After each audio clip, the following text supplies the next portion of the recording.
ጤና ይስጥልኝ ውድ ሺአሁን ቤተሰብ አባላት ዛሬ በጤና ነክ ጉዳዮቻችን በእርግዝና ወቅት ሊያጋጥሙ የሚችሉ 10 አስገራሚ ባህሪያቶችን ለማየት እንሞክራለን። ከዛ ውስጥ ደግሞ አንዱን መርጠን ስፔሲፊካሊ አድሬስ ለማድረግ እንሞክራለን። በእርግዝና ወቅት የተለያዩ አስገራሚ ባህሪያቶች ያጋጥማሉ።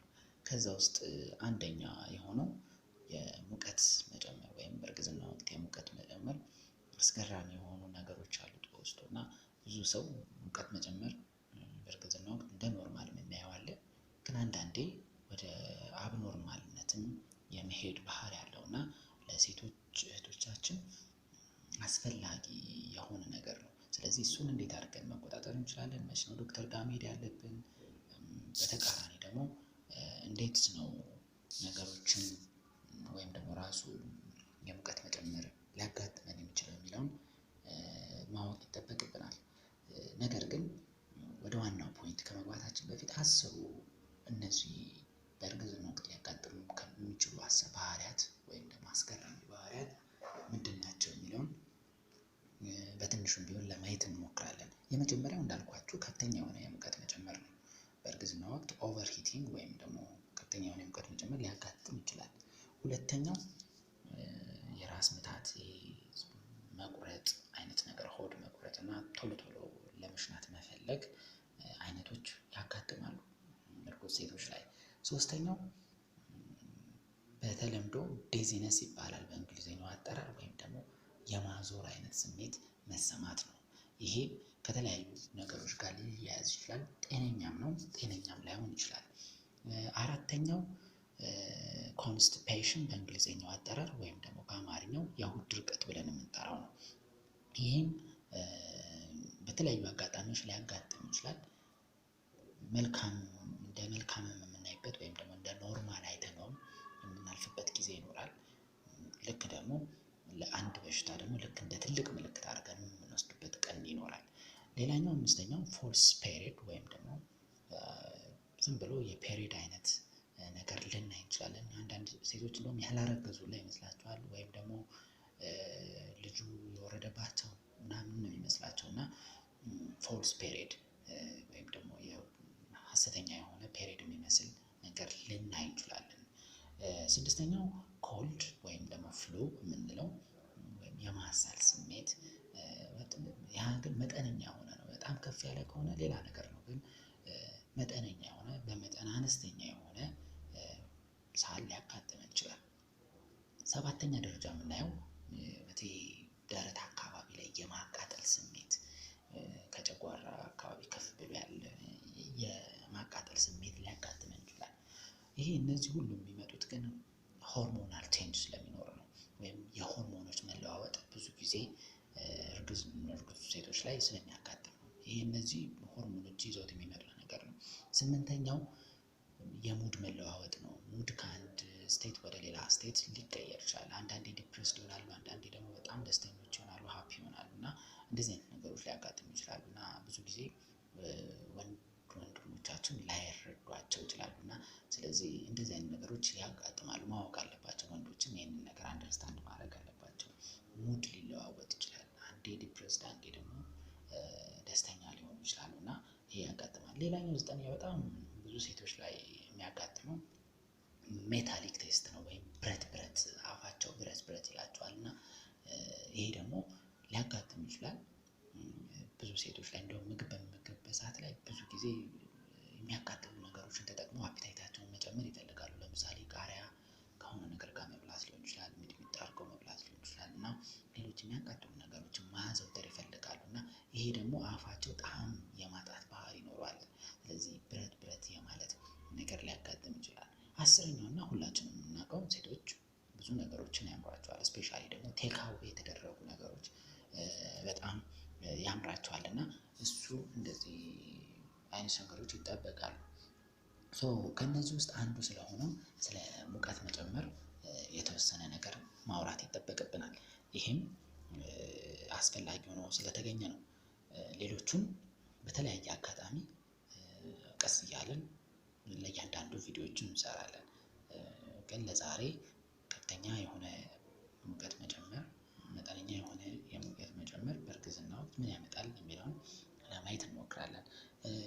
መጨመር በ8ኛው ሳምንት አካባቢ ወይም በእርግዝና ወቅት በ8ኛው ሳምንት አካባቢ ሲደርሱ ሴቶች የሚያጋጥማቸው ነው።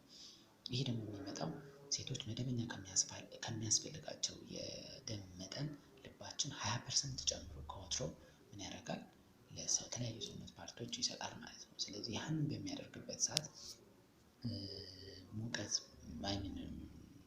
ወይም ደግሞ የደም ፓምፕ የሚደረገው መጠን ከጨመረ በተለምዶ ሜታቦሊዝም ወይም የምግብ ስርዓተ ምንድነው የምግብ ልመት ሂደት ውስጥ ነው ኖርማሊ ሙቀት የምናገኘው እና ያንን ሂደት የበለጠ እንዲጨምር ያደርገዋል።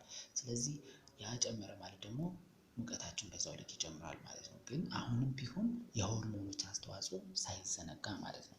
ግን ይሄ ሁሉ ሂደት ኖርማል ነው። ምክንያቱም ሴቶች መጀመሪያ ከነበሩበት የፊዚዮሎጂ ወይም ደግሞ ኖርማል ከነበሩበት ፊዚዮሎጂ ቀጥታ ወደ እርግዝና ሲሄዱ ብዙ ነገሮቻቸውን ተቀይሮ ነው የሚሄዱት እና ይሄ ከሆርሞኖች አኳያ የሚመጣ ነገር ነው።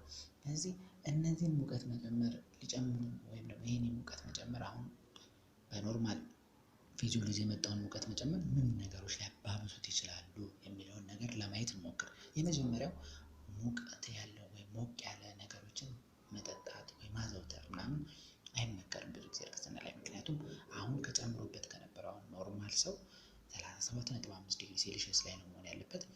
እርጉዝ ሲሆን ደግሞ ሴቶች ትንሽ ከፍ ማለት አለባቸው ወይም ደግሞ ትንሽ ከፍ ያለ ስቴት ላይ 38 አካባቢ ሊደርሱ ይችላሉ። ስለዚህ ይሄ ኖርማል ነው፣ ግን ከዚህ በላይ መጨመር የለበትም ሙቀቱ። ይሄን ደግሞ ሊያመጡ የሚችሉት አንደኛ ሞቅ ያሉ ነገሮችን አዘውትሮ መጠጣት። ሞቅ ያለ ነገር በምንጠጣበት ሰዓት የበለጠ የሙቀት መጠናችንን ከፍ እናደርጋለን። ቡና አዘውትሮ መጠጣት፣ እሱም አንድ ሞቅ ያለ ነገር ስለሆነ ሰውነታችንን ለከፍተኛ ሙቀት ሊያጋልጥ ይችላል። ስለዚህ ሴቶች ይህን ባያደርጉ ይመከራል። የሚያቃጥሉ ነገሮችን መመገብ፣ በጣም ታይት የሆኑ ልብሶችን መልበስ፣ ሞቃት የሆነ ሩም ውስጥ በጣም መጨናነቅ፣ ስትረስ ምናምን አስፈላጊ አይደሉም እና እነዚህ ነገሮች ሙቀታችንን ከፍ ሊያደርጉብን ይችላሉ። ስለዚህ ሴቶች ይህንን ነገር ማስወገድ መቻል አለባቸው። እነዚህ ነገሮች አጋጠሙንና እንዴት አድርገን ኮንትሮል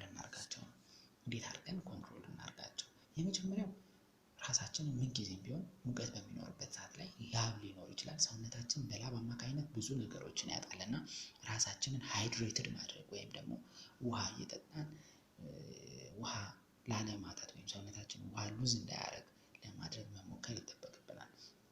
ሌላ በጣም መጠንቀቅ ያለባቸው ሴቶች ምግብ ለማብሰል ኪችን መግባት ምናምን በፍጹም የተከለከለ ነው። ምክንያቱም ካላቸው ሙቀት ላይ ከፍ ያለ ሙቀት ውስጥ መግባት እንደማለት ነው። ስለዚህ ምግብ በሚያበስሉበት ሰዓት ሙቀት ውስጥ ይሆናሉ።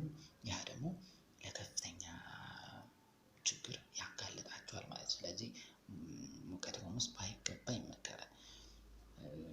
ሌላ በተቃራኒ ፒጃማዎችን የምንለብሳቸው ልብሶች ሙቀት የሚጨምሩ ልብሶች ባይሆን ይመከራል። ላይነን የሆኑ ስስ የሆኑ ልብሶችን ብናዘወትር።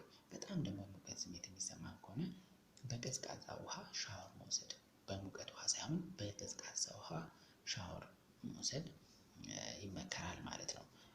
ሌላው በጣም አስገራሚው ነገር የእናት ሙቀት መጨመር ወይም የእርጉዝ ሴት ሙቀት መጨመር ለልጁ ምን ፋይዳ አለው የሚለው ትልቅ ጥያቄ ነው። ይሄ ምሁራኖች ብዙ ጊዜ የሰሩበት ነው እና ትልቁ ነገር ከክብደት ጋር ይያያዛል። የህፃናት ክብደት እናትየው ሙቀት በደንብ ካገኘች እና በቂ ሙቀት ካላት እና በደንብ ራሷን መቆጣጠር ከቻለች የልጁ ክብደት ኖርማል እና ትንሽ ከበድ ያለ በሚዛንም ከበድ ያለ ልጅ የመወለድ ቻንስ ይኖረዋል። ይሄ ብቻ አይደለም፣ ብዙ ጊዜ ረዘም የማለት በቁመትም ረዘም የማለት አሁን መረዳት እንችላለን። ለምሳሌ ጋምቤላ አካባቢ የሚወለዱ ልጆች አብዛኞቹ ረጃጅሞች ናቸው። ስለዚህ ሙቀት ባይ ዲፎልት ምን ያመጣል ማለት ነው? በተወሰነ መልኩ ሙቀትም ያምን የቁመት መጨመርን ሊያመጣ ይችላል ማለት ነው። ስለዚህ ከዛ ጋር ሪሌትድ ያደርጉታል እና ብዙ ጥናቶች ይህንን እያመለከቱ ነው። ስለዚህ ሞቃት አካባቢ የሚወለዱ ልጆች ረዘም የማለት እና በክብደትም የመጨመር ባህሪያት ያሳያሉ ማለት ነው በሚወለዱበት ሰዓት። ስለዚህ ይሄ ነገር ትልቅ ነገር ነው። ምክንያቱም በተለይ ለእኛ ለታዳጊ ሀገሮች ብዙ የምንቸገርባቸው አንደኛው ነገር አነስተኛ ክብደት ያላቸውን ህፃናት መወለድ ነው እና ያ እንዳይሆን ደግሞ የህፃናትን ሙቀት ኮንትሮል ማድረግ መቆጣጠር ከተቻለ ክብደታቸውን በመጠን ወይም በቂ የሆነ ክብደት ያላቸው ልጆች ወይም በቁመትም በሌንግዝም ከፍ ያሉ ልጆችን የመውለድ ቻንሳችን ይጨምራል ማለት ነው። ስለዚህ ይሄ በጣም ጥሩ ነው። በልጁም የወደፊት አእምሮ ላይ አወንታዊ ተጽዕኖ ያለው ነገር ነው። እነዚህ ነገሮች ካጋጠሙንና ግን ብሶ ከታየን መቼ ነው ወደ ዶክተር መሄድ ያለብን የሚሉትን ደግሞ ለማየት እንሞክር። ብዙ ጊዜ ሙቀት መጨመር እና ማታ ማታ ላብ መጠነኛ ከሆነ ኖርማል ነው። ስለዚህ ብዙ ጊዜ ወደ ዶክተር መሄድም ሳይጠበቅብን እዛው ራሳችን ማኔጅ ማድረግ እንችላለን። ግን መቆጣጠር ያለብን እኛ ከሞቀ ውሃ ላይክ ሳውና ምናምን መጠቀም የበለጠ ሙቀትን እንድንጨምር ያደርገናል። ስለዚህ እሱ ባይሆን ይመከራል። ግን መሄድ የሚጠበቅብን ትኩሳት በሚኖርበት ሰዓት፣ ከፍተኛ የሆነ ትኩሳት በሚኖርበት ሰዓት፣ ማቅለሽለሽ ስሜት በሚኖርበት ሰዓት፣ ሳል ከሙቀቱ ጋር ተደማምሮ ነው እንግዲህ። ስለዚህ ሙቀቱ ኖሮ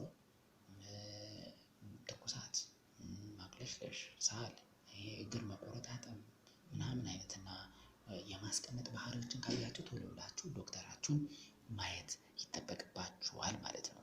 ስለዚህ እነዚህ ነገሮች ለአንድ እርጉዝ ሴት አስፈላጊ የሆኑ ኢንፎርሜሽኖች ናቸው። በሚቀጥሉት ቀናቶች የቀሩትን በምን መልኩ እንቆጣጠራቸው፣ በምንድን ነው የሚመጡት የሚሉትን ለማየት እንሞክራለን እና ቻናሌን ሰብስክራይብ ማድረግ፣ ላይክ ማድረግ፣ ሀሳባችሁን ማስቀመጥ፣ ማንኛውም የጤና ጥያቄዎች ሊሆኑ ይችላሉ ማስቀመጥ ይቻላል እና በተቻለኝ አቅም ልመልስላችሁ ሞክራለሁ። ፐርሰናልም ኮንታክት ማድረግ ትችላላችሁ። በቀጣይ የምሰራላችሁ ቪዲዮ ቡና መጠጣት የልጅን ክብደት ሊቀንስ ይችላል ይላሉ አንዳንድ ምሁራኖች እና እንዴት አድርጎ ነው የሚቀንሰው፣ እንዴትስ መከላከል እንችላለን እና የሚያመጣውስ ተጽዕኖ ምንድን ነው የሚለውን በቀጣይ ቪዲዮ ይዤላችሁ እመጣለሁ። ሻሎም ቲዩብ ይሰኛል ቲዩቤ እና በዚህ ቻናል ብዙ ቪዲዮዎችን ልታገኙ ትችላላችሁ። ይሄ የመጀመሪያ ጊዜ የሄልዝ ፋክት ነው እና ሰብስክራይብ አድርጉ። ብዙ ነገሮችን ታገኛላችሁ ብዬ አስባለሁ እና አመሰግናለሁ። በቀጣይ ቪዲዮ እንገናኝ። ሰላሙን ያብዛላችሁ።